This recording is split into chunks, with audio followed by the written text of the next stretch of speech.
Agreed.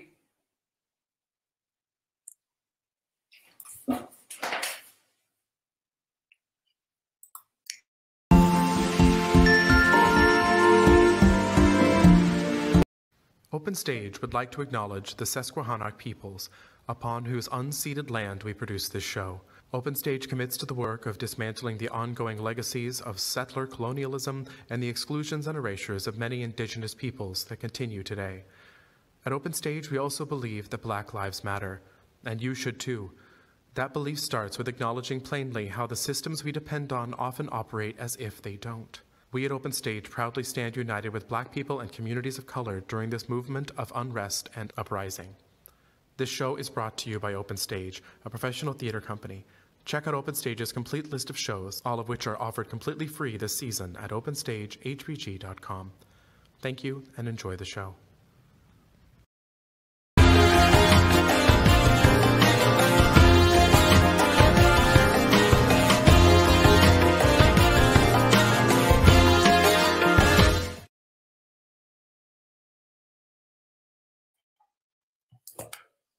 Welcome. Oh my goodness. Welcome. Were y'all in here for the city council debate? Because it was amazing. We have an amazing show for you tonight. We're going to get right to it. We are not wasting any time on any hot topics or anything like that. No sweeping the city, nothing. We are getting right into the city council debate and everything that I'm going to say a couple things before we bring our guests. I want to say to every single council candidate, oh, before I get to that, we're broadcasting from a different location tonight for a couple reasons, all right? One, I'm on vacation, but this is important to do. So we are here, all right? And you also have a co-host who's usually behind the camera, and he's not tonight. Tonight, he is in front of the camera, and you're going to see why, because he's amazing also in front of the camera, okay? And Rachel Landon said, I look amazing. And I'm going to attribute it to this lipstick. This lipstick is brought to you by two Black women, Jankel Sherry and the Lip Bar in Detroit. Okay, so that's why I look amazing. Oh, and my foundation is by the most amazing hairliners and my very, very good friend. There she goes, Miss Reginald Haywood. So that's why I look amazing. I appreciate you. Oh, very good. Hey, you know, you're amazing. You do. Oscar gave us some lights. You know, I don't want the lights in my eye. That's all right. So I want to say thank you to all the city council candidates. You guys did a wonderful job. A couple highlights from us before we bring on our guests. One of the highlights for me was question number 2. Was it not a highlight? That's pretty good. Abolition, abolition, reform, or defund? And to hear, we're going to talk about how the candidates answered those questions. Another highlight for me was on, what was the highlight for you? I like the whole series of questions.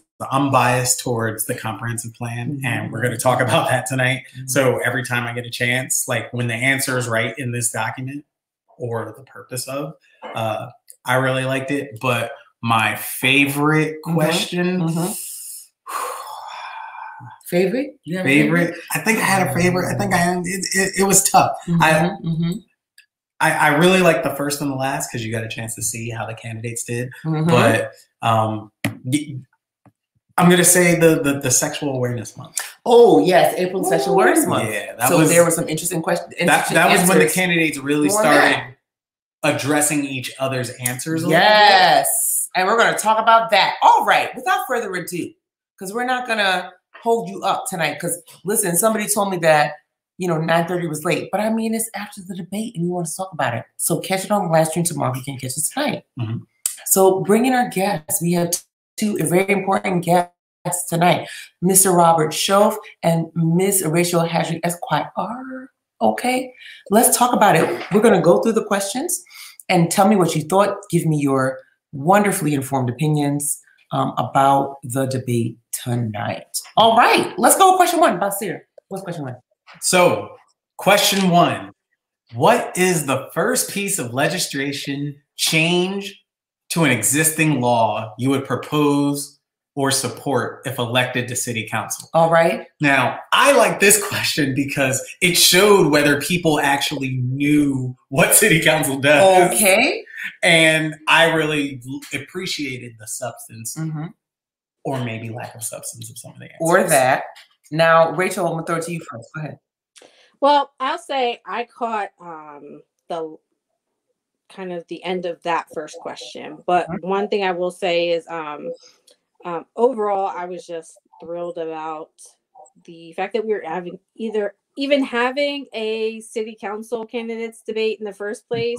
That was so publicly available, that was so accessible.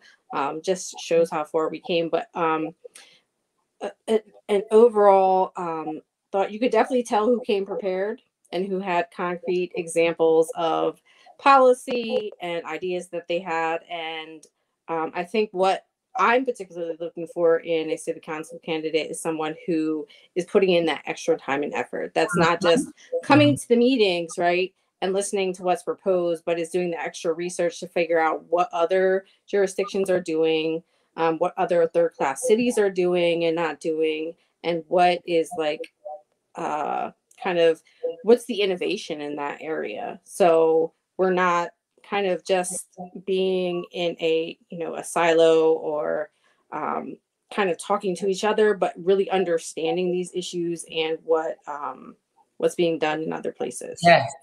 And to comment on that, I think that question was revealing, because I don't know if you're running for city council for real, if you don't know what piece of legislation.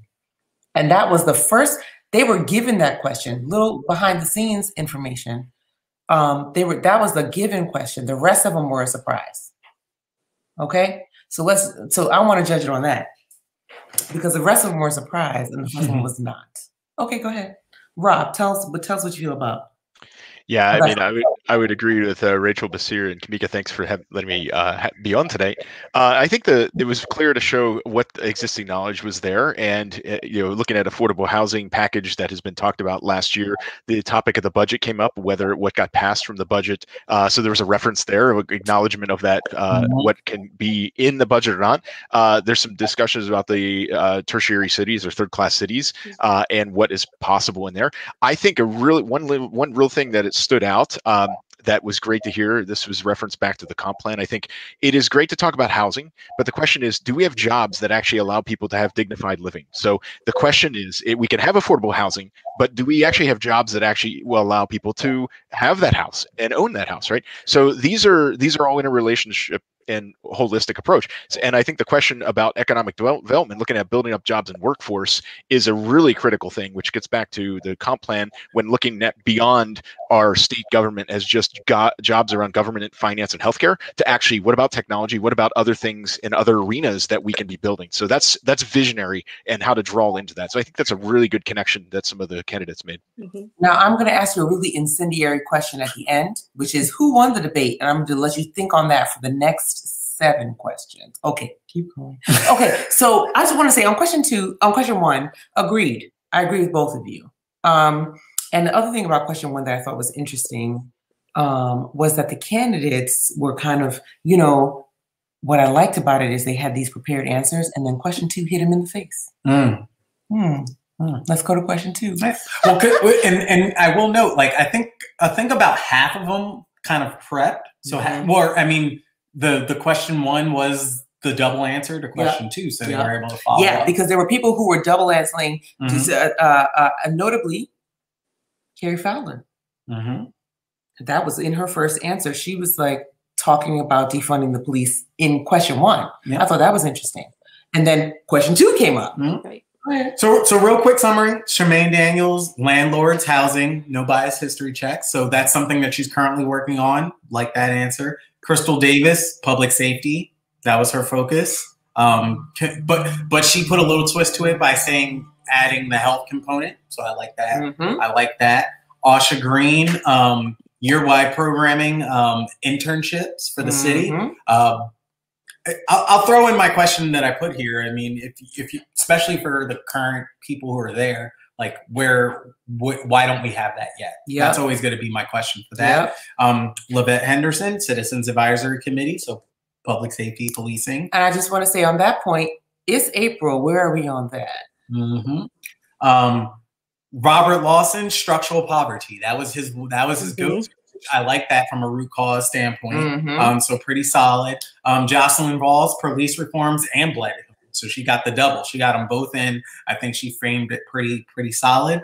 Ralph Rodriguez, implementing retention and recruitment programs for EMS and city workers. So kind of another root cause one, but directly related to what city council can affect. Vishal, revamping the police, fighting for the people, and the budget. He definitely slid that one in. Okay, because budget was a big one. So I know we have all the you know, I don't want to recap all that because I want you to watch. Yeah, watch it. It was good. It was good and bad, but it was mostly good. So, Robin, we'll throw this one to you. Question 2. How'd you feel about that? I think it was a really powerful question, especially when people didn't mention the word abolition. So that would be how I'd view this. Is that what didn't they talk about, right? So that's my vote right there. It's like, who actually talked about this? So I thought Shell said a very good thing about the generational police abolition as it's a multi-generational, multi-layer thing that this is going to take a transition. And I think that's a very smart move. Again, Carrie Fowler brought it in, looking at what about the percentage of programs that now currently there was a budget issue again. She brought up, where is it? Why aren't we setting this up? Why isn't this a focus? And I think there's some really good points. I thought Levette was interesting in trying to say, hey, recognizing there's some social pressures with saying something on Facebook and actually having the, oh, hey, you know what? I did say something. I should not be thinking this way. I think that's an incredibly powerful thing in this day and age, right? Yeah. I'm sorry. No, go ahead. But I think really that's that changeover that we're dealing with now with social media. I want to talk about that point. Yeah. Because you brought it up and it's amazing. Levette says, do more of that. Talk about how you change your views based on feedback, because that is what people have been asking from city council for a very long time. Okay. Be responsive to yes. I hear what the citizens are saying exactly at the meeting. Absolutely. Right. So I thought that was a beautiful point that she made, where she was like, you know, based on what the feedback I received, I have changed my stance. So that's not a flip-flop. Now, I want to talk about flip-flopping. Flip-flopping is when you don't acknowledge that your position was once different. That is the main component of a flip-flop. I've always been for legalizing marijuana. No, you have not. Talk about why that's changed. I mean, that's not a Levette position. I'm just saying. In general, when people talk about flip-flopping, they're talking about not necessarily always believing something, but you have to acknowledge as a leader that your position has changed, and that's okay. Go ahead, Rob. I'm sorry. No, I think that's a great point and great clarification to have. I think we're in this area of government from the past 4 years that need to be really looked at, and how to listen to constituents well and be accountable. And I think she showed that really well. There's a lot to learn from that for existing city council candidates and persons. The last one I would say is Oshawa. I believe the need for police record, what again gets into third class city. I get this, and the idea is like, how do we get out of this idea of the third class city law? I mean, these are things that we should be looking at as strong mayor, like looking at home rule and trying to figure this out, like transition beyond that. So I get that we're currently in this, and we need them to be knowledgeable about that. But I think we also have to be visionary to put our plan together. Hey, we can get to a new place, next 5 years or at the end of the decade. Absolutely. If I could jump in right there, I think that has been something that has kind of like hindered the current council. That idea that, you need to understand what framework you're working in as far as what you're permitted to do, what the law requires of third class cities. But at the same time, we need people who have some imagination to say, okay, these are our limitations, and this is the structure we're working within, but we cannot continue with the same thing. And so just saying that, well, we're not permitted to do this under the law is not good enough when people are demanding more, and to say, okay, well, this is the framework we have, so here's the way to get around or get another way to get where we want to be, is important.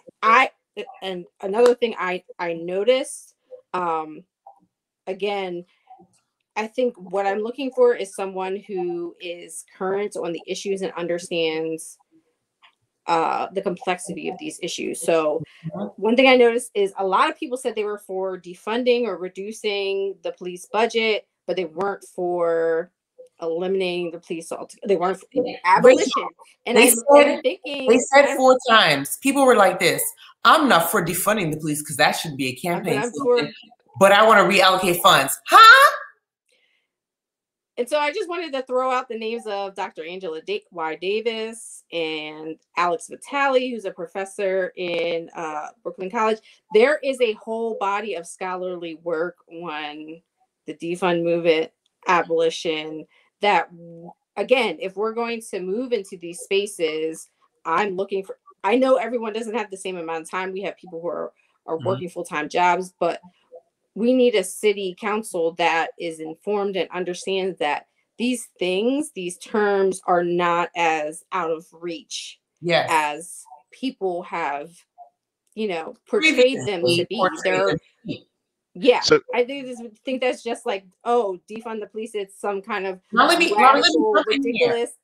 I need you in here for a sec, because we had a prominent official say last summer that defund the police was like throwing a grenade into the conversation. Patty Kim, you said that. I just paused there for 1 second because Patty Kim said that. And when we have a prominent leader like Patty Kim in the community saying things like that, people latch onto those things.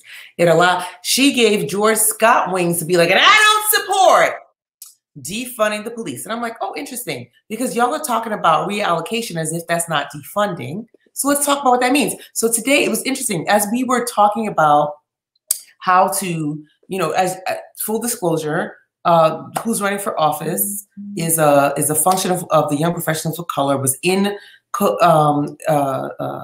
collaboration with Friends of Midtown and Midtown Action Council. And when we were thinking about this, one of the things I said was reform, abolition, and I forget the third one now, defunding, are 3 different conversations. Actually, I didn't say that, someone else who said that. And how do we talk about them? So that's why the question was phrased. And what I thought was interesting is how people still gravitated towards reform and we're like, ooh, defund and abolition, but they like the word reallocation. And this is and even Dr. Davis, when she talks about abolition, it's an orientation. It's an orientation with your sights set on a goal, but it's not this it's not only about taking money from the police, but it's a whole orientation towards we need to shift the way we think about things to say, if we empower people, if we fund programs that allow people to live in affordable housing, so we don't have the same kind of homelessness and don't have police kind of policing the homelessness, which is a social issue, not not like some moral failing. If we have our focus on those things as opposed to criminalizing all behavior, we should.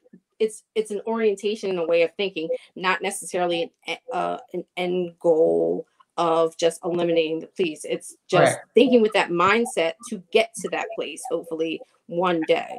Now, Basir, tell us your highlights from the who answered those questions. What were some of your highlights? Give me your top 3. The top 3. Shemaine mentioned the not criminalizing poverty, and that was that. I always enjoyed it. I double down on that, Vishal, like that long term, the idea of the long term. Also, Asha Green talked about it. Hey, we need a long term plan. I do want to note, I'm gonna throw in my very quick nudge just to let people know what you could do. Nudge them. Community service aides. If you look at the org chart, who do they report to? Just pop that salary and just put it under a different department. Just don't have them report to the police chief. That's it. That's it. Just be like, oh, hey, we work in conjunction. We work in collaboration with the police, but we don't have them report directly to the police. They're not accountable to the police for their evaluation, for the continuation of their employment. Should be someone else. Correct. And there's mediation. We could have people trained in mediation of resolution of conflicts so that things don't escalate to the point of violence in advance. I think several of the candidates did address that directly. Right. So I think what's funny is everyone said it. It was more so even the people who structured. There was a few people who did like double down, like, hey, we need more police because. And let's see, who was it who said it's driven by fear, right? Like, hey, something's happening, I fear, so therefore I want more. Well, somebody said, who was it, the candidate? It was just a second ago and I'm still recovering, but somebody said, people are afraid that they won't be able to call the police when there are people who are currently afraid to call the police. I thought that was great. That was, I believe that was, was that Crystal? Was that Crystal or Jocelyn? No. Building trust. Sorry. That was Crystal. Was Crystal? Was it Sarah? I think it was Sarah. Wait. Child, we don't know. Sarah Gathers? Yes, thank you, Lou. Because Sarah Gathers said it. Okay, let's just stop. Let's just stop for a second here. Sarah Gaithers really impressed. I'm sorry, is it Gaithers? Now, Sarah, if I pronounce your name wrong, and if Joyce pronounced your name wrong, it's because I totally pronounced it wrong. I'm sorry. Anyway, Sarah impressed me tonight on a couple of points we'll get to, but that was one. Because I was like, oh, sis absolutely understands. All right, sis absolutely gets the point. And yes, people, for some reason, we have this nebulous kind of, I talked about it in the show a couple weeks ago.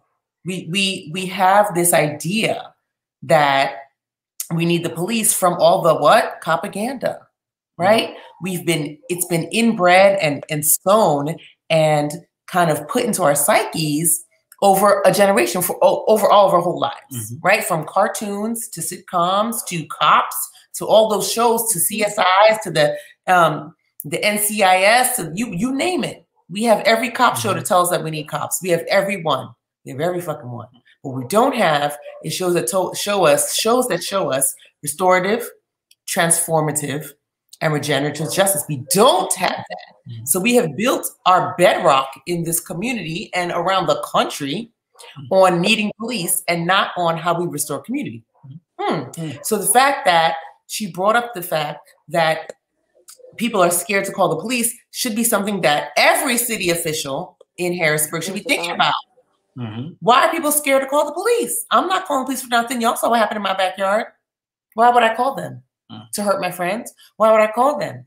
To disenfranchise? I had someone tell me about how the police were chasing a criminal and broke down their door and ran through their house and accosted a member of their household to catch a criminal. Why would you want that? Right? On this blanket privilege that the police know what the fuck they're doing at every single turn. So anyway, from a candidate standpoint, I'm gonna do one more highlight that I did appreciate. Ralph, and he did this on several questions, referenced something that he's already done, which I always appreciate. He had receipts. Ralph would say, hey, I work with the government on Bill 1824, and I was like, okay. That I appreciate candidates for being able to reference, like, hey, this is my experience. So I already have experience working in this field. You know why? Because as I referenced on the last show, you do not need to run for office to change anything. You have to be an active, contributing member of your community to change things. And that is what Ralph has exemplified. Now, just want to stop this and say, this is not an endorsement of anyone. We're just commenting on how we thought the debate went. Go ahead. Next question. All right. Okay, we liked question 2 and we liked most of the answers. What else? This one, April is Sexual Assault Awareness Month. What do you plan to do to keep the citizens of the city safe? A mouthful. And they gave us. I'm just gonna say, Jenny Jenkins Dallas opened up. What did y'all think of her question? I need to get some more wine. I think I'll have that answer. I think that I'll get some more wine. Definitely will be. I think it was a learning experience. So I think once she said it, and then other council members responded,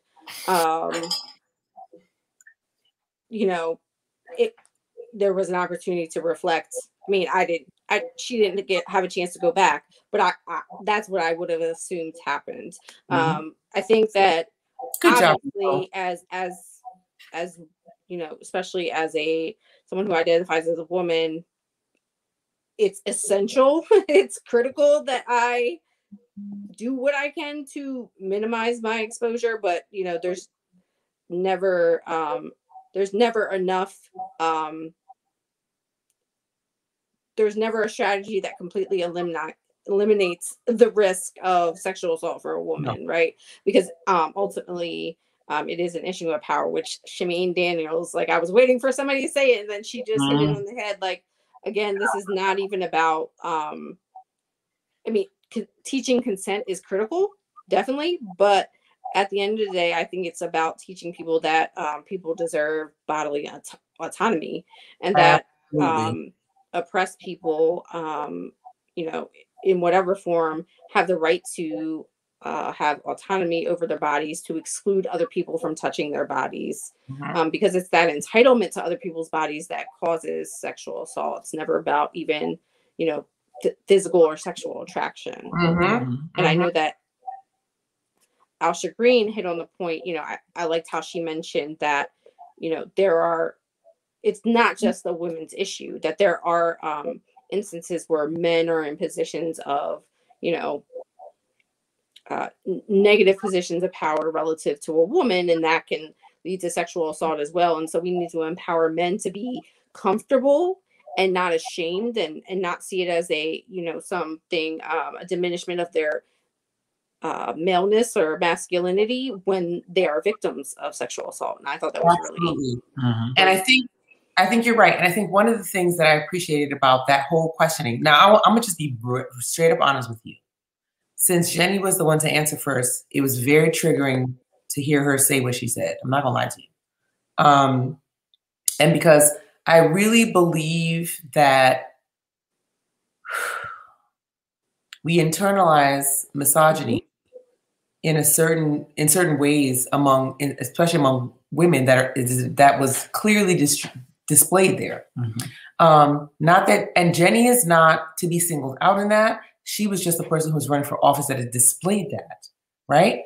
Women have to do these extra things in order to not be harmed, instead of treating this like a problem in society where women shouldn't have to watch the way we dress and carry all these extra things and various surroundings and putting all of this burden on women.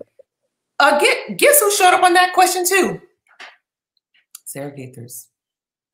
She was the second one to answer. Well, she followed right up. And she followed right up on that. And so I appreciate that very much. Again, strong showing from Sarah. Rob, what do you have to say about that? I was going to say, yes, Sarah hit it. I think, and I see Pamela's comment in the comments there, is that as a dad of two daughters, I wish that the families of sons talked about this much more. You know, I'm more scared of the lack of talking within the male masculinity and these circles of just guys only. So I think we really need to hit this hard in a fact of just really understanding that this is beyond Jenny's, you know, I get where she's coming from the first up and it was tough, right? But the idea is like, we need to look at what's not being talked about. And I think that's where Asha got, and Sarah's got, you go in that direction. Robert Lawson, it was a complex issue. Educating a young man, so he was going for that, is what they're doing is wrong and not wanted. Like, just this idea of autonomy, like, you just can't go this. So I think this is great that this was actually in public and a discussion, because it should be followed up. As Carrie did say, we need town hall and education and prevention. Like, try to understand, how do we get into this educationally? And I think that needs to open up. So, and as a former police officer of Harrisburg City Police, okay? We're not talking about somebody outside that came from outside. It was very concerning to hear Jenny say that, because I'm like, is that indicative of our police department, how we think about women? Right. Right. I think Again, that's what needs to be reviewed. Yeah. The reality is, as a woman, I'm not going to totally ignore the fact that I want to do what I can to react to that system and attempt to protect myself, right? It's not like that's our first.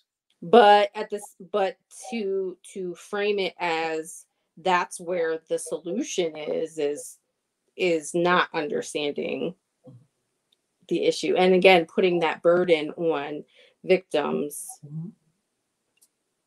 First of all, it's not a guarantee that guaranteeing that men respect women's autonomy, physical autonomy, will, and that all human beings respect other people's autonomy, right?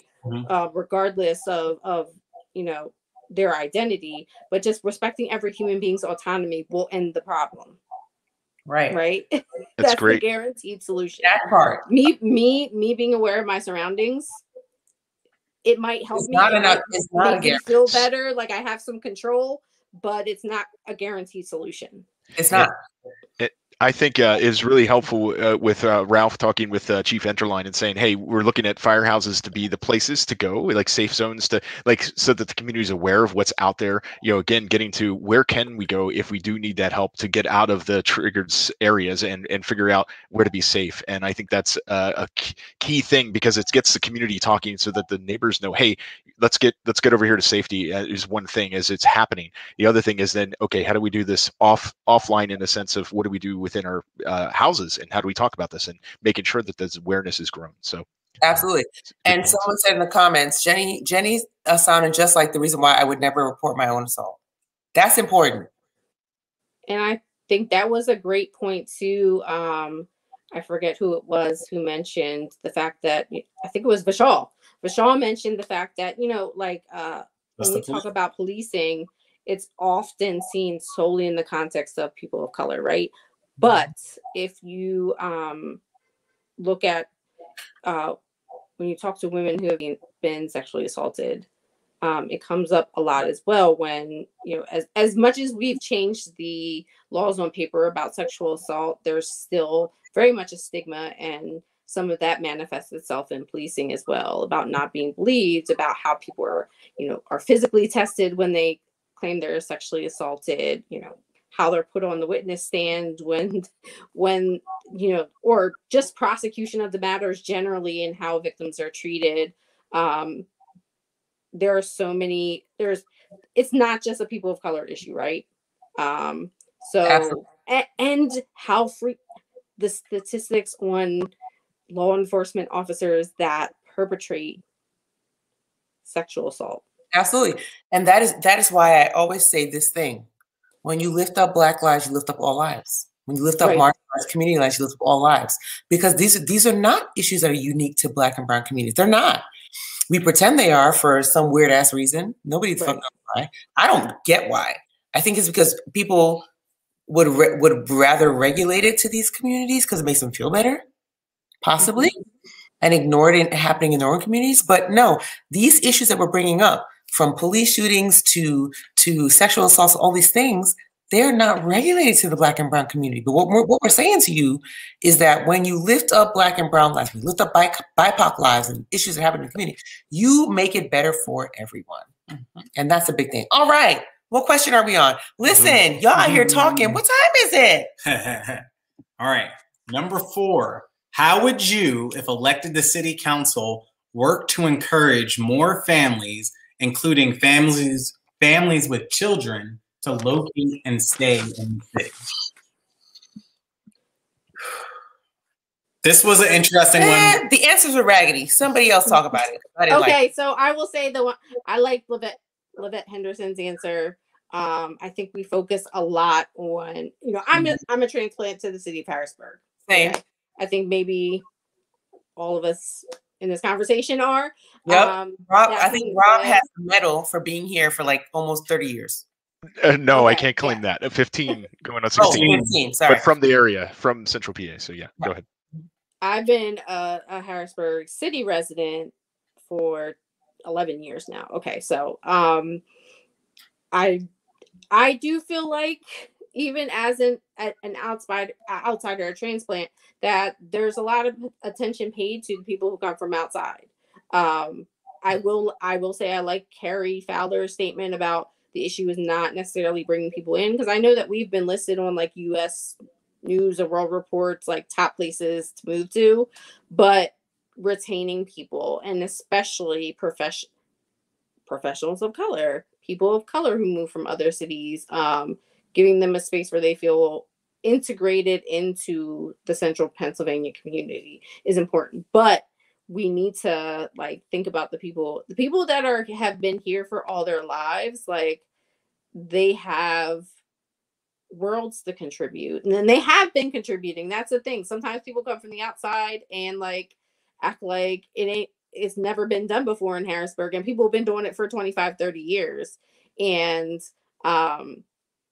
we need to acknowledge that some of them have been trying to improve and have been improving their communities this whole time, and acknowledging that and helping them, supporting them in what they've already been doing, instead of just like focusing on people moving here. So absolutely. And one of the things that has helped YPOC be super successful, I'm not going to say super, I'll say pretty successful, is that we have had the support of people who've been here a long time, who've been natives of this area. Like, we would have never understood the landscape of this area without them. It just wouldn't have happened. So I think you're spot on with that critique. Rob, what do you think about that? Yeah, sorry I dropped out. I think there's a lot here. It's always been the question of, and living in Philly, it's the same question. What happens when you reach school-age kids? You have school-age kids, where do you go? I mean, that was in Philly, that's here in Harrisburg, moved in. And the question is, I think it goes back to what Rachel's saying, is that we have social capital that's here that is untapped, and we don't use it to go in the direction of exploiting it, but to say, this is why city council is important, is like, you have 50,000 minds to actually tap into that have ideas, and it's not just limited to those sitting in power, in a position of power, right? And I think that was what comes out with this. I think it's clear. Carrie said it. I think Asha, focused on social capital and who's running. I was looking at, my notes. Sarah again talked about transparency. We can expect families to stay in the city when there's no resources for homes, businesses, and nothing sustainable.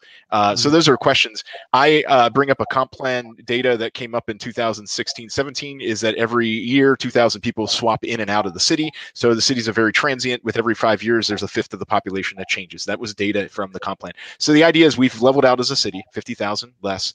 How do we actually just survive on what we have and focus on who's here? And say, this inside outside is always going to be an issue in a transient city. And the thing is, what do you want to contribute? And then figure out, okay, how do you contribute well? What does that look like? I think that's the question that we should be asking.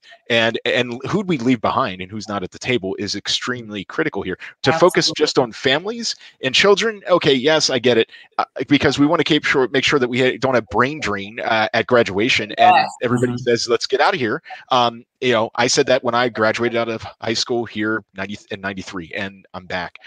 The idea is we need to look at these streams and figure out how everybody plugs in well, and how they're valued in this area. So I think that's important. Right. And I think integrating the people that are here, that are from here, with the people who transplant here. That, for me, we haven't figured that out. That's the problem, because one of the things. Well, go ahead. Because YPOC has been doing this for 5 years. We absolutely been integrating and natives, and that is literally our claim to fame. Because people have been saying, "Oh, how did you do that?" Listen, we listen to people who are already here, right? And then we listen to people who are coming saying they want a community, and we were like, meet the people who are already the fuck here, because they're doing things." That was what changed my life and made me want to stay in Harrisburg forever, was when I connected with the right people who are from Harrisburg, right, who showed me what was already going on. Because there's people, no one in Harrisburg. I tell people I come here because like everyone here is a doer. Right. Like, you can be in a big city in Philadelphia and it's already done for you. So you just go to work and go home. But people in Harrisburg are the entrepreneurs and starting nonprofits, because everybody has to do something here. You can't sit back on your laurels and not contribute. So getting the people that are coming in integrated with the people who are from here is like, we're too separated in that aspect, I think. And that's critical.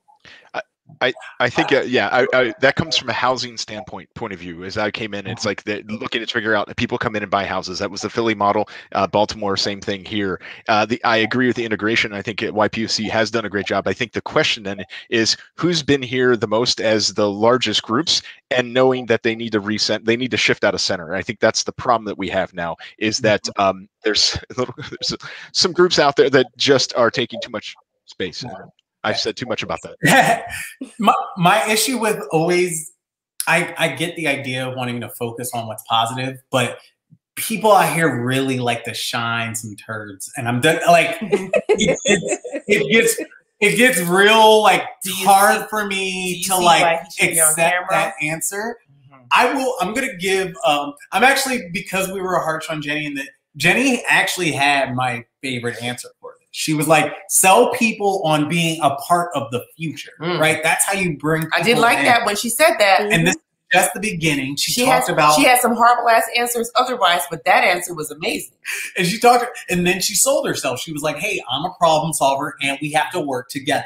So I was like, hey, that answer kind of, that was my favorite. It was redeemable. Yeah. It was a little redeemable. That was a couple good ones. That was a couple good ones. She did. All right, number 5. I'm going to push y'all forward because we are. Because you know what time it is. Okay. Do you feel like parking is an issue in the city? Child. If so, yes. How would you address? And Sarah had brought this up. We knew Sarah had this from the beginning because she brought it up in her top. But let's talk about the answers. First of all, I'm sick of parking in this city myself. Okay. When I try to park on Washington Street and 92 people are already there, raggedy. I don't know. I have parking, so. But I used to not have parking. I used to park on 2nd Street, and it was horrible because if I didn't leave for work by 8 o'clock, like, listen, and the tickets go up too high too quickly, and I couldn't keep track of which one. S&B can go to hell. S&B can go to hell. Now, I will say, who has a driveway or garage and who doesn't is a thing in the city, right? Mm-hmm. So we talk about that a lot. And, you know, I'll just say, Rob Lawson, don't brag about having a damn driveway. All right? Because there's people just honestly don't have fucking driveways, and okay, so what? You know what I mean? Like, I think that was his humor, though. Yeah, because he did that a couple of times. It's flat as hell. I mean, I did just say that I have parking too, so yeah. But what I'm saying is, he's a city council candidate. You're not, so right, because you have to find a solution for everybody. Like, everybody can't make a driveway. You can't make a driveway. I know some people on some other city councils and some other jurisdictions that's what they did, like zone themselves a driveway, but we can't do that. Let me tell you, office hours for the damn parking. Yep. Can I say I like about the answer to this question? Vishal, Shemaine both brought up public transportation. Like, wait, hold on, real quick. I want to know if every city council knows that there is a whole mobility and access chapter. Oh, come on. You guys are killing me. Like, sorry. Sorry, Rob. Not everybody needs to have a car. You shouldn't have to have a car in the city. Period. You should be able to get around after 6 o'clock p.m. on the bus. Thank you. You know who we haven't talked about who actually did address this? Because we've been skipping over him. Okay. My boy, Roy Chris. Oh, come on, Roy. He did too. Oh, my Roy was showing up tonight. And we've overlooked him for some of his. We let him slide. For Harrisburg. Like, he really made me feel good about Harrisburg. Oh, absolutely. Like, we're all one people. Listen, we're all unified. For a 10-year resurrection, right? Roy was really showing up tonight, and I appreciate that. And then who else brought it? Ralph he used it as a chance to plug the bridge and innovation. Let's just talk about how you're not going to have to walk. He referenced the comprehensive plan directly, so that's always. Let's just talk about Ralph Rodriguez for 1 second. No endorsements, but I appreciate a candidate who is prepared. Mm. And not only was Ralph was prepared, but he spoke from a place of earnest and a place of preparation and a place of doing. And those are things I appreciate. You know what I mean? Go ahead. What y'all think? Just generally about him. I mean, I think that like. Oh, not just him, but the question. But that's what I just had that to say. But go ahead. What do you think? Oh, I basically said the public transportation thing is like the parking thing doesn't need to be an issue, but public transportation, I mean, that's something I care about just because that's the people future. can't afford cars. Cars are expensive. I love cars, but you got insurance, you got a car payment, you got tickets and shit. Let me set this up because Rob tells me this fact all the time. Okay. And Vishal mentioned it. Are you going to steal Rob's fact right now? No. I'm going to set it up because Vishal said if you invest now, it's going to pay off later. Rob, tell me about me about the history of some of these public transportation projects. I mean, the short of it, I mean, Pamela was saying, really, if you have a transit authority board that doesn't have any riders on it, that's a problem. Like, we have a systems level things that we need to deal with. It's capital area transit. It's how we get around. It's parking. It's affordability. It is, if we had jobs that were in the city that we could walk to, Roy, that would be awesome. You know, that we all had that wonderful thing. Or if we had a remote place that we could live and work in the same area, that would be awesome. Not everybody has that privilege. The question, or the thing that Basir is talking about is back in '92 is when they looked at high-speed rail on 81. Had that been considered and the commissioners not got into a argument match, talk about not working together from commissioners level between Dauphin and Cumberland, we would have had public transit that linked up at North Station of Amtrak or the freight line and over to Cumberland County. If you paid that, then we would be reaping the benefit whenever when we have an accident or whatever happened on 581 with the stopping of the cops. With that one thing screwed up traffic, and we're all like, "Oh, we'll just deal with it." We should be planning this, and we should have done it 10 years ago. Every time there's a disruption and the bridges get backed up, like we could have solved this by now. We could have. And hours to get from Harrisburg to DC on the train. Right. It's 2 hours away. And that's the problem with Amtrak is the freight, the infrastructure is not there. So thank goodness at the federal level, we have someone who actually cares and understands transit. And should that be a key component? So Harrisburg's right in this mix that we're very close to DC, Philly, Baltimore, and New York. This should be a no-brainer. We had it at the time. It was Pennsylvania Railroad or New York Central were amazing. And we lost that because of freight and buses and automobiles, but that's a whole other discussion that everybody should. Okay, what question are we on? Switch the chapters of the comp plan. Nope, sorry. Switching to the question about housing. Oh, you did that on purpose. What do you believe is Harrisburg's greatest need with regard to housing and availability of housing? Now, let me just stop and say, you guys might be like, this is comp plan heavy. Read the comp plan. Period. Next, go ahead. Yep. As a member of City Council, what would you do to implement changes necessary to address the need that in the comp plan says the home ownership rate is like 29%, 26%? For people who actually live in the city. And affordable housing.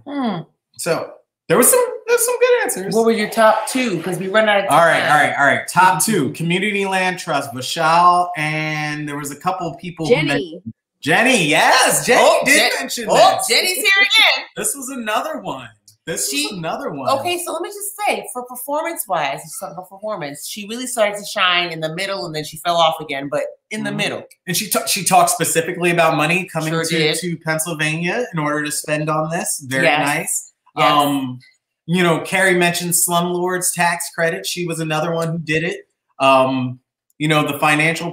The financial burden, Ralph, consistent. Shemaine, habitable. So making sure that they focused on not just affordable, but habitable. A couple of people mentioned that. And then Carrie, I'll give her a shout out for bringing up the accessibility. Yes, that was great. What do y'all think? Rachel. Okay, so I will bring up Robert Lawson on this question because he talked about an issue about mixing incomes within like housing units and complexes and the issue of concentrated poverty. So, I mean, and Vasir, you mentioned this already. He has like a very, targeted campaign on addressing issues of poverty as like the root cause of everything else. And I agree to some extent with that analysis that like poverty is kind of, the fuel that flames all of these other issues that we're talking about. But the idea of, concentrated poverty, one thing that kind of brings race into this is that there's been research that shows that, when whites are in poverty, they tend to be in that kind of mixed income situation geographically, but people of color almost always live in concentrated poverty. And that's when you get those issues of blight, of lack of jobs, that you have the crime rates, because everyone is suffering in that area. There's no, I mean, it's don't get me wrong, people definitely support each other and put 2 cents together to help someone out in need. No one does that like Black people. I'll just say that right now. We are personally philanthropic in that way, that even when we don't have for ourselves, like we put together and help other people.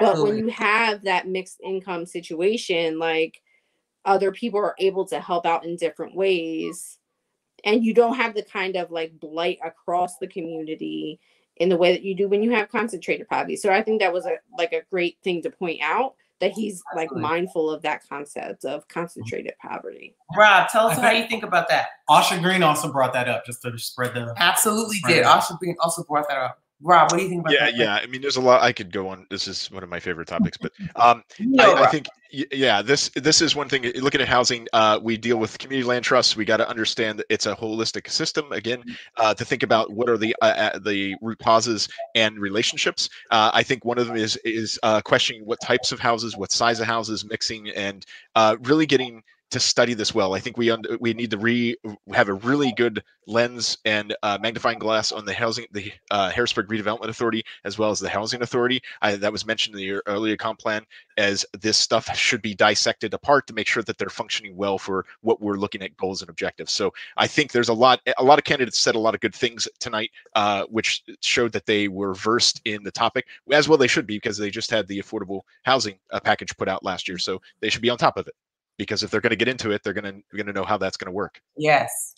And if I can mention, Crystal Davis made a very good point. I think some other people brought it up as well, but this idea of affordable housing, like everyone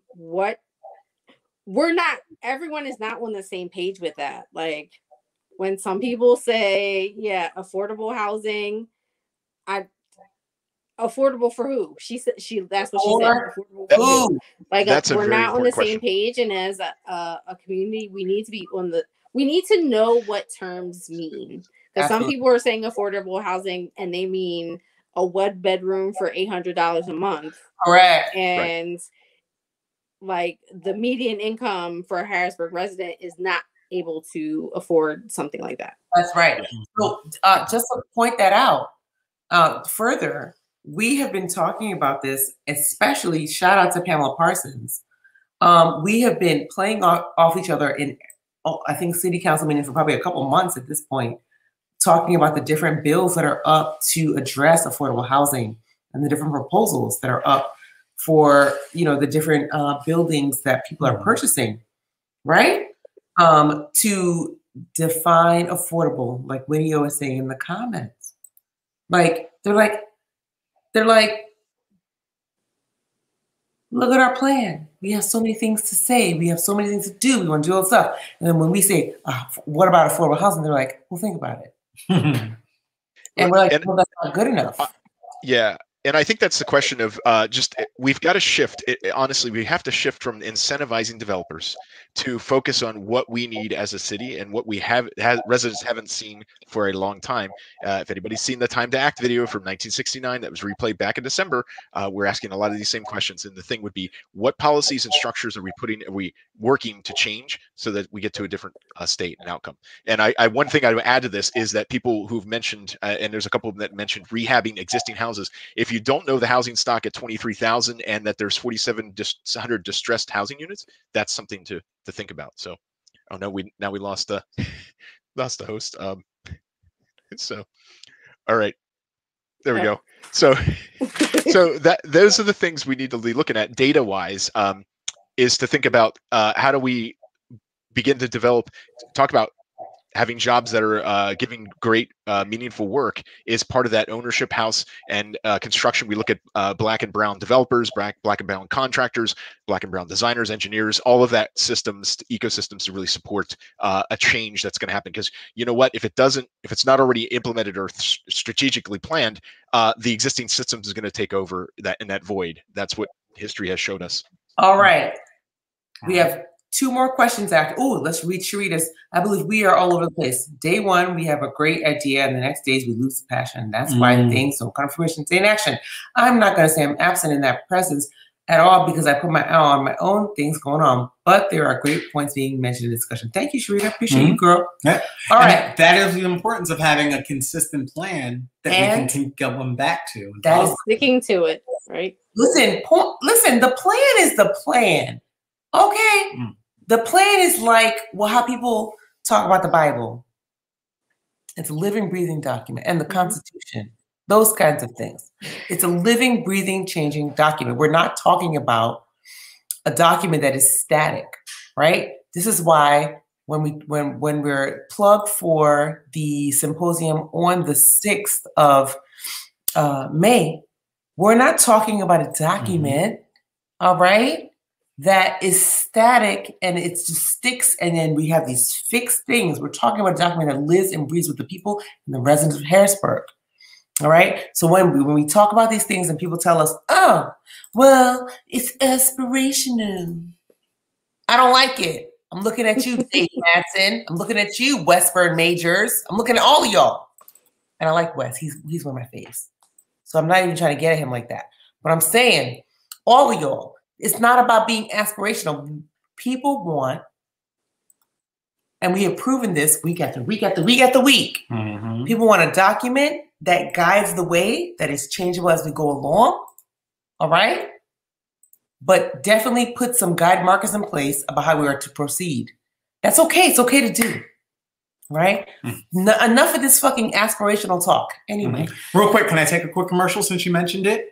On Thursday, May 6th, Civic Engagement, Power in Politics, a public forum.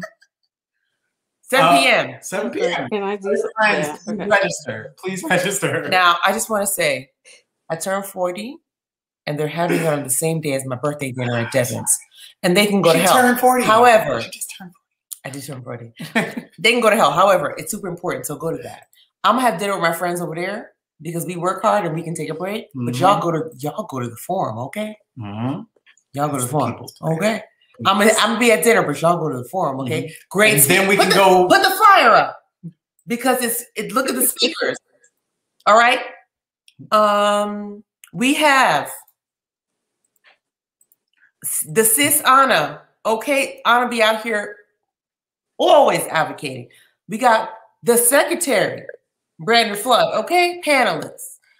Miss Sharla Plains is one of my favorite people. She has all the knowledge. So appreciative of her. James Haas has been leading the discussion on the comprehensive plan. Now, how long y'all been doing that? Months. Wow. Julia, y'all already know Julia. Please don't play like you don't know her, okay? Basir Vincent, here he is. And Winnie Okello, okay, has been leading this charge and pushing y'all in the community to understand why it needs to be implementable and not just aspirational. That's what the push is, y'all. That's the push. Because now we haven't had a comprehensive plan in a generation. You're not telling me this shit is aspirational and not implementable. You're not telling me that no more. And this is why I can't get on the comprehensive plan every week, because I just cuss. Okay. All right. That was the commercial. Go ahead. That was the commercial. Now we got hold on. It is 10:31. We got to be done in 7 minutes. 2 questions? All right. Go. What's your opinion on the availability and quality of Harrisburg's parks and pools throughout the whole city? What would you, a city council member, do to encourage healthier, clean, safe parks and pools, which is also a chapter in the comprehensive? So, underutilized Reservoir Park, Carrie Fowler Good one. Keeping pools open. I need to know the situation on the pools. Rob, tell us. Because there was some debates. Levette was like, pools aren't reopened. We need to get these going. Rob. Dirt bikes. I don't know the question. Oh, no. I don't know if I'm sorry, Rob, I can't clarify. Okay, let me just say to all candidates going forward, if you forget a motherfucking question, ask for a repeat of the question. It's simple. It's simple. You don't need to do all this shit where you're like, I forgot, and just make up your own shit. She had a good answer though. Like she still directed it. So like if she had just eliminated that statement, her answer was all valid. And you listen, be like the mediocre white guys. Just be like, and my answer is this. Don't be telling us you forgot the fucking question. Also, we don't want to be like mediocre white guys. So not that either, probably. All right. So other than that, another one, Ralph talked about implementing programs in the park. Robert, daycare, like talked about the history, underutilized Reservoir Park. Green spaces, urban agriculture. Let's just stop. Stop for 1 second. I think. I don't know what the contention is over the damn Reservoir Park. I don't know. Why are people? Is it because it's near the hood? Is it hood adjacent? Y'all motherfuckers want to use the park? Huh? It's a beautiful park. We black people go to this park all the time. I don't understand. Singers Lounge in the park. Singers Lounge in the park. Voter Jam in the park. Ralph's voter reg thing in the park this past. Like, what's the problem? Because is it hood adjacent? Because it's partly underutilization. By we know the city government is not where we want it to be right now. But we also have a problem with people thinking there are taboo areas where you shouldn't hold events. And there are also, let me tell you a little tidbit.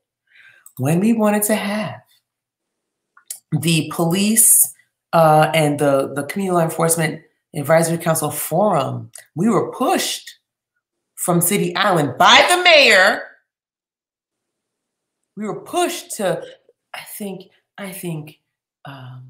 Reservoir Park would be better. I have the emails. I'll just pull them up.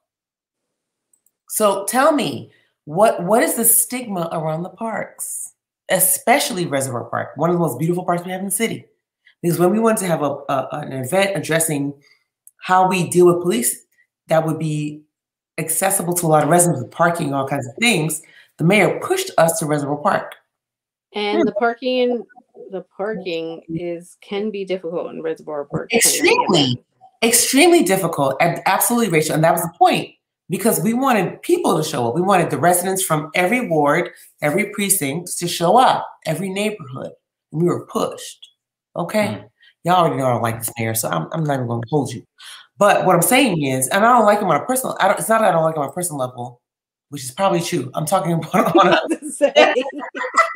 I'm talking about also on a resident to these are our lawmakers level, right? And I think it's interesting because Reservoir Park, thank you, Ralph, has beautiful green spaces. But what we do with Reservoir Park is interesting. It's very interesting to me. We push certain things there that we don't want at like City Island, which is where we were trying to have a more accessible to white people event. Go ahead.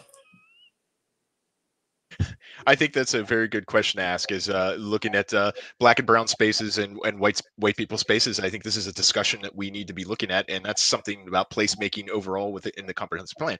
I would say the thing to look at is the parks plan is out there, or the parks chapters out there to read through, understanding how to program this well. And I think that's what this is dealing with. A fight over Reservoir is more or less even goes back to the Civil War Museum that's built on 2 townships, or the city is Harrisburg and was it Susquehanna or Susquehanna. The idea is that's battle's always been there. But I think what was important with this question is the repeat recommendation to look at pocket parks and the vacant land that has been held up by HRA and the Housing Authority, and it's always the aggregation of these lands at some point for a larger future project.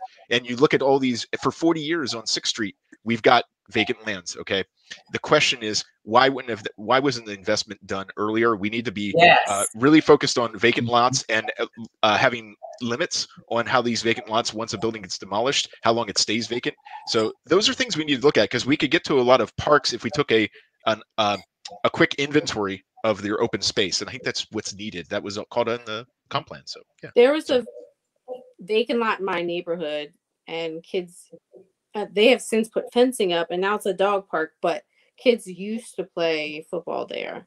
It would be nice if kids had spaces to play football.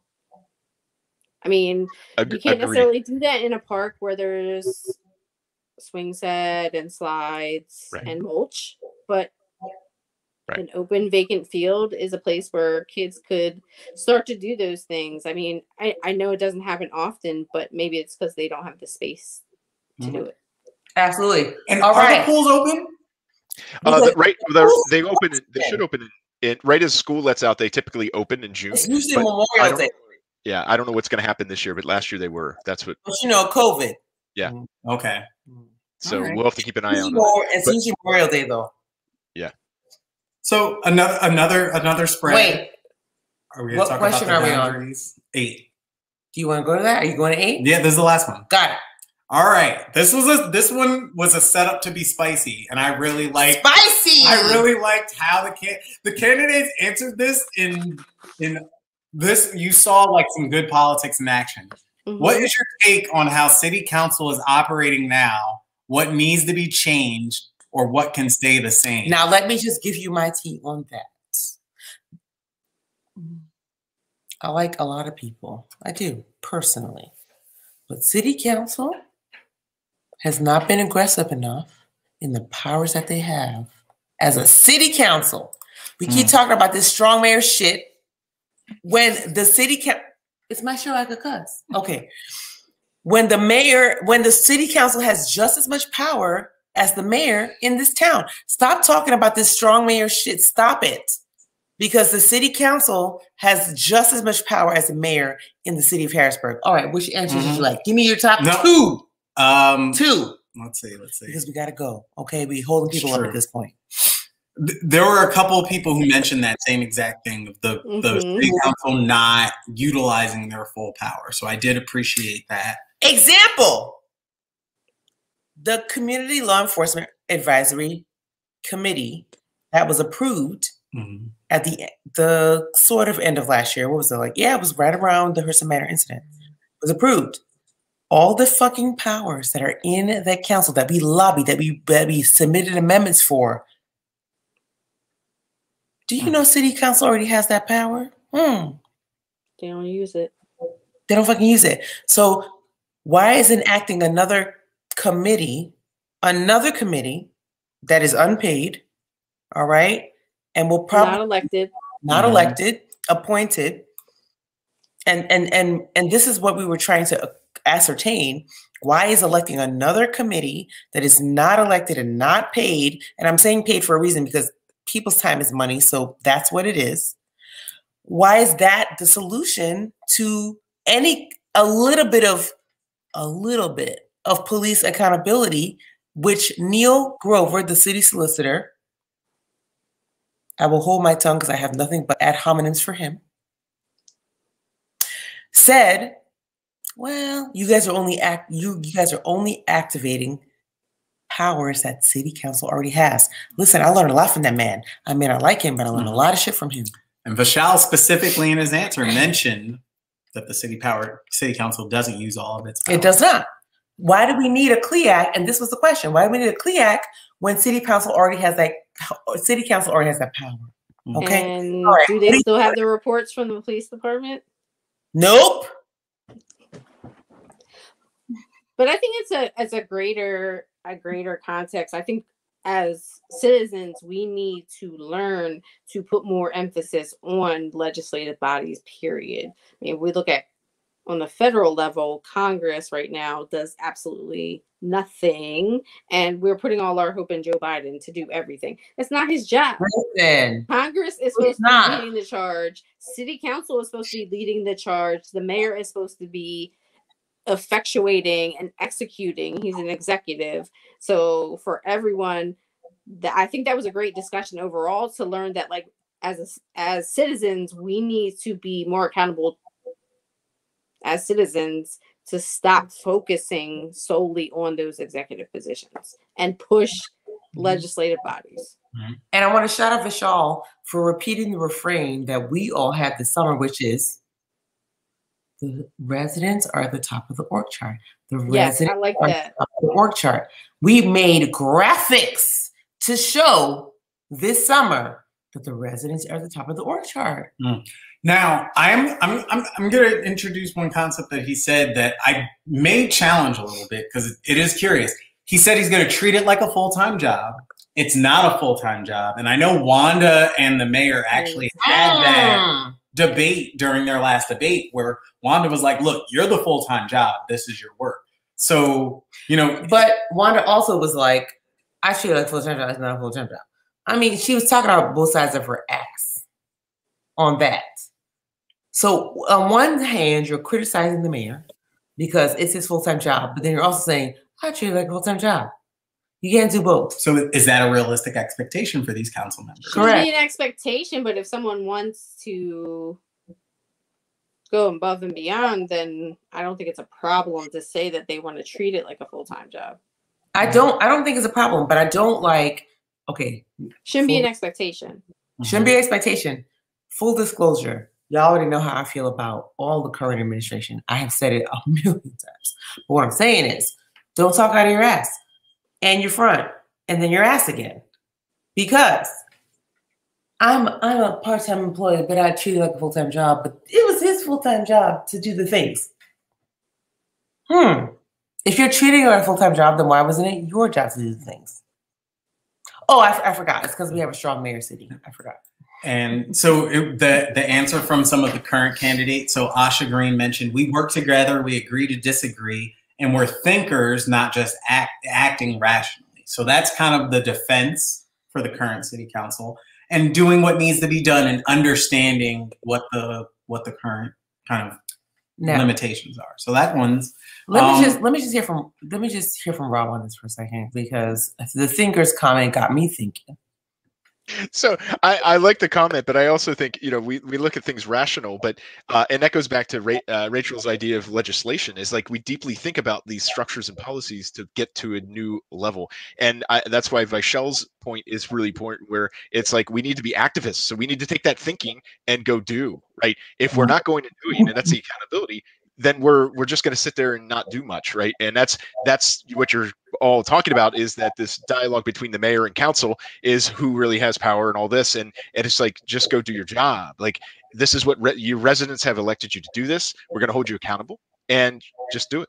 And if you're not going to do it, then we're going to check in with you every month. We're going to try to go to meetings. We're going to be recording this stuff. We're going to be on you, and this sets a new standard for this year. So.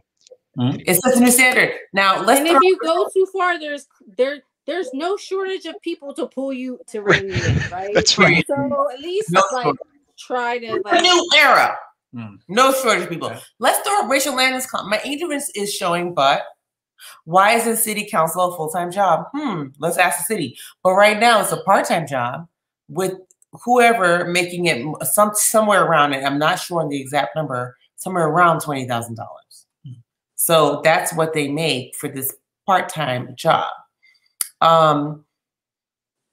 If we had, my guess, this is just my uneducated guess, but just, you know, layperson's guess. If we paid all 7 city council members a full-time job salary, we had to pay them a lot more, and the city probably can't afford that. I mean, I don't know of, I can't think of any other city, borough councils. Any other municipality, right? Where they're full-time. It's a great question. I think it's kind of like there's supposed to be a conglomerate of people from different experiences.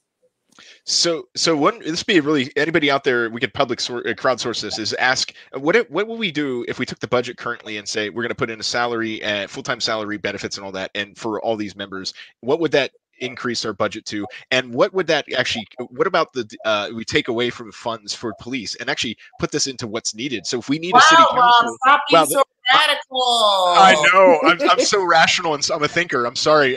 Maybe I'm not here. I'm not here for that. Are you the but thinker? but I think why Rachel, you have a very good question. Compared to other municipalities, this would be a great evaluation of data. What are other municipalities doing, and how much they're getting, and compared to Harrisburg, and why aren't we expecting a higher standard here? So. In the capital city, okay? Exactly. Right. Yeah. Roy also mentioned, and some history, and then a suggestion. He talked about accountability for wards. I know someone brought that up, but then he also talked about Act 47 forcing them into an administration role. Mm-hmm. So, who can tell me a little bit about that? I need some education on that. I mean, I can't say that I know Act 47 up and down. Rob, you may probably know more than I do, but definitely, I mean, Act 47 takes away control from the actual elected officials and puts them into the receiver. Like, the receiver controls a lot. A lot of things have to go through the receiver, approve them. There's all different. DCD has to approve some parts of it. So you lose a lot of control under Act 47 receivership. So it's the same thing's happening now with the school board. I mean, there's not a lot for the school board to, not saying there's not a lot for them to do, but they aren't able to necessarily shape policy. Yes, that's a fair comment. Because real fast. I'm sorry, Rob. City of Philadelphia full time. City of Pittsburgh full time. The difference with these two cities: Philadelphia is a first class city. Right. Pittsburgh is a second class city, and we are a third class city. Now, the difference being that we are the capital city. Okay. Right. And this is why people really argue for us raising our population, because we are right on the cusp of what is a second or a third class city. I mean, that's not true. Not on the cusp. That's not true. It's a little higher. The threshold is a little higher, but raising the population would put us on par with a second class city. Yeah, and I think Rachel, that's what Roy's answer is really important, to say that the capacity gets put into making sure that all the I's are dotted and T's are crossed in administration, so that takes bandwidth away. So we should recognize that, but that's not an excuse for not getting done for residents. Right. Can I clap to that? Not an excuse. Okay. Right. Go ahead. No, that's right. I think we should look at. I get the idea that it's a first class, second class, and third class cities. This law and stuff. But I think we should be really looking at other capital cities across the nation and what they do. Let's look at best practice, not just in this classification of tiers of city based on population. What do we need with our residents here? And you look at the municipality or the statistical metropolitan area, 570,000 people here. We're getting to pretty big size. If you put in Lebanon in there, I guess we're close to maybe 700,000. But we should be at a huge area to actually understand that we matter. Harrisburg matters in the grand scheme of things. Now, why does first, second, and third class city status matter? Okay, why does that matter? Funding. Correct. Oh, okay. It's how much money you Tell get. me something. I was like, It's how much money you get. It's how much money you get, and not just how much. I should just say how much. It matters how you get money from the state of Pennsylvania. Yeah, I mean, maybe we crowdsource. We crowdsource augmented stipends for this if we can't get away in current third class city law. There's probably more laws to that, but I don't know. Yeah. I'm trying to think outside the box, but go ahead. Absolutely. I'm not saying that you're not. I'm just saying this is why it matters. This is why people are very mad when we talk about funding and rules that they can act by state law. And what's interesting about that is when people advocate for home rule, like myself, I have previously advocated and will still advocate for it just because of the strongholds that people keep giving third class city law on Harrisburg City. The first thing that you will hear is home rule would mean that we would put a higher burden on tax-paying residents. That's what you always hear. So think about it, Harrisburg. At some point, we have to think about how we don't do that if we want to change our charter as a city. Do we want to change our charter as a city? And what does that mean for us going forward? Okay. Is that the rest of the questions? Yep. All right. Closing statements, because we're done. That's it. Go ahead, Ralph and Rachel. What we'll do? I'm sorry, Ralph. Sorry, Rob and Rachel. What? Yep. Vishal is absolutely correct. He was the only one of the candidates who talks about home rule at the debate. Rob, tell us your closing, and we'll give Rachel the last word, of course, before me.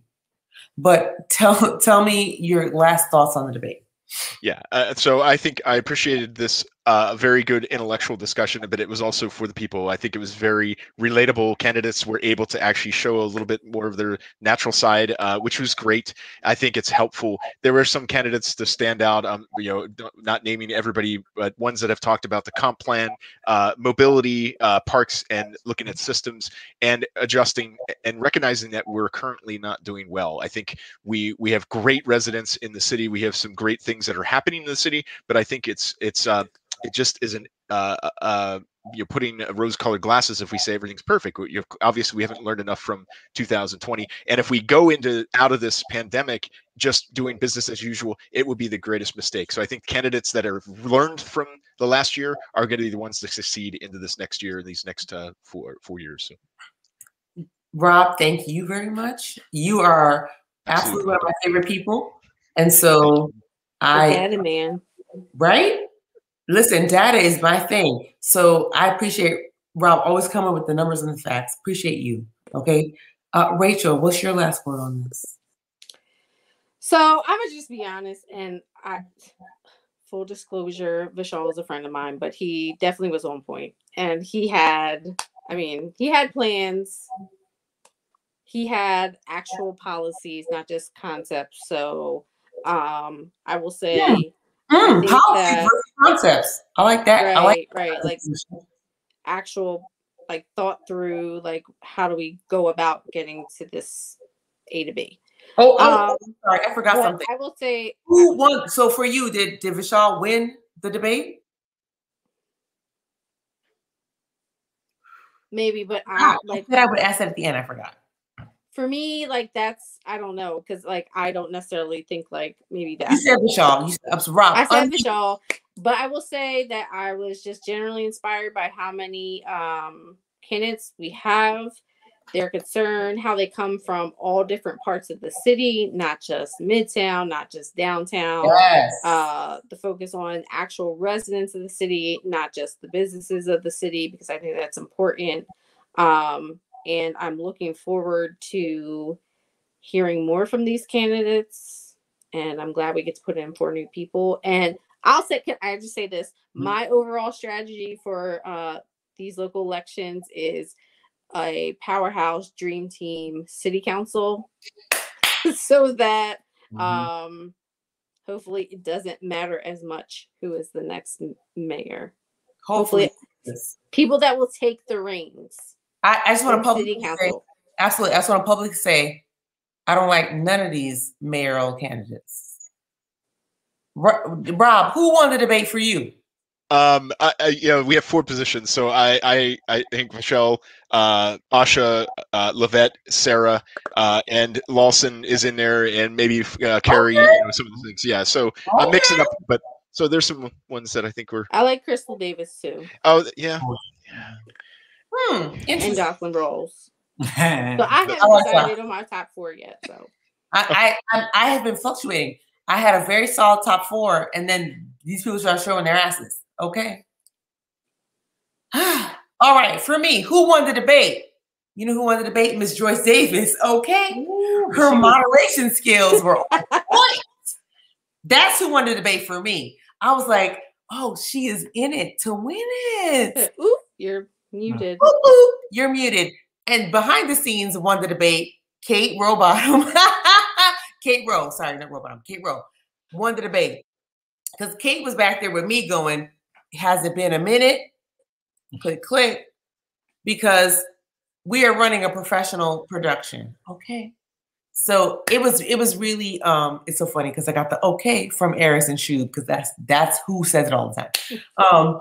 So yeah, I thought the debates, it wasn't, this is what I will encourage future candidates to do. Respond and use what other candidates are saying to build your answers. When you have debates where you cannot directly respond to a candidate and you have to use your time, use the candidate's answers to form your answers when it's this kind of short time that you have to answer.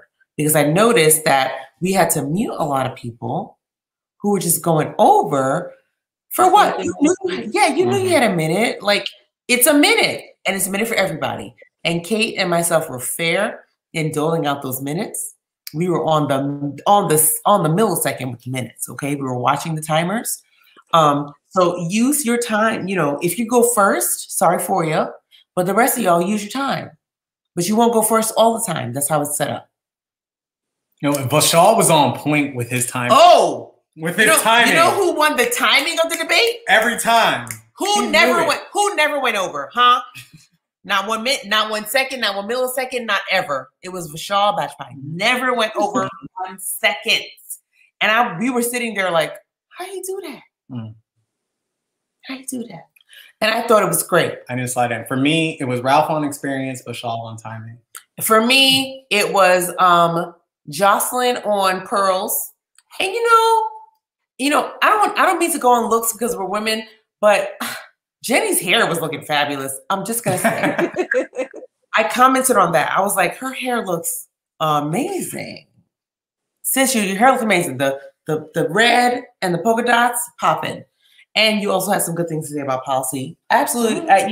Maybe not a strong showing in the beginning, but definitely in the middle there, you beefed it up. Absolutely. Yep. And I think all the candidates really put their heart out there for everyone to see. So I was appreciative of that. All right, we're going to wrap this up because it's time to go. Thank you. We will be back with Rob and Rachel for the, absolutely, Mr. Councilman Majors. You are absolutely welcome. We are so happy to do this. This is a very important time. Local elections matter. Most is what I like to say. Because, and not just me, I don't like to say that. Everyone likes to say that. We have the school board debate on May 5th, and on May 12th, we have the mayor. Ooh, honey, the mayor's about to be popping. Because listen, we have seen them around town saying all kinds of things, but we have not seen them together in one space. Ooh. Not all of them. Let's see who backs out. Because we had some backer outers, okay? So I'm happy to say that we are, hopefully we have most of the candidates confirmed. Can't tell you which one yet, but we have most of the candidates confirmed. We are so thankful for City Council tonight for showing up and being earnest, informative, telling us about what they, their plans for the city. I really appreciate it. Again, vote May 18th. Vote. Have you requested your mail-in ballot? Have you requested an absentee ballot? Do you have a voting plan? Do you know your precinct? We've been talking about those things over the months. We will talk about them again. Our last debate is the 12th. We'll talk about that. The last day to request a mail-in ballot is the 11th of May. The last date of voter reg is May 3rd. Okay? So please get registered. We want you to have a voice in this election. We already know voter turnout is going to be low. We're going to be posting in the WRFO, which is who's running for office, is going to be posting the lowest awards and precincts for turnout. Get your neighbors involved. Get your friends. Get your cousin down the street. Everybody. Get them involved. This is important because these elections decide how very important specific things go for us, okay, in the city of Harrisburg. People who own property here, who rent here, even people who work here, even people who come and visit and see. This election decides a lot for us. Okay, 128. We're at 128. We didn't mean for this to be as long as the city council debate, but we had a lot to talk about. Watch it at your leisure. Share it with a friend. Okay? Shout out to everyone who participated tonight. Thank you to Rob and Rachel. They'll be back with us. All right? Did y'all enjoy? Okay, Rob and Rachel, did y'all enjoy? Yes. Oh, had a blast. I'm looking forward to May 12th. I'm so excited because it's the mayor's one and we're going to tear it up. Oh, yeah. It'll be good. All right. Thank you, everyone, for being amazing. And we will be back in studio on the 12th. And we're very excited to be there. Thank you to Open Stage for everything. And we'll see you soon.